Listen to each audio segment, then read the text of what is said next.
Sub lumina lunii te-am găsit iar. Soarele m-a ars, dar tu mi-ești far.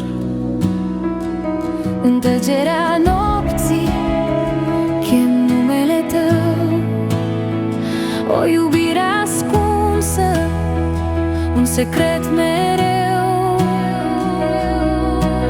Pași pe asfalt, orașul a dormit, Ochii tăi spun tot ce-am ocolit. ne ascundem în umbre, dar știm amândoi Că oricât am fugit, rămânem noi. Soare și lună, foc și ploi, tu și cu mine până la capăt noi. Dincolo de lume, dincolo de timp, iubirea asta nu are sfârșit. Fiecare zori mă aduc spre tine, într-un cer de vise, doar tu ești bine.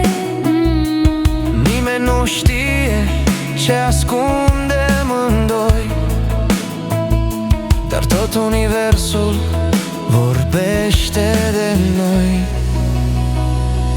Soare și lună, foc și ploi, tu și cu mine până la capăt noi. Dincolo de lume, dincolo de timp, iubirea asta nu are sfârșit.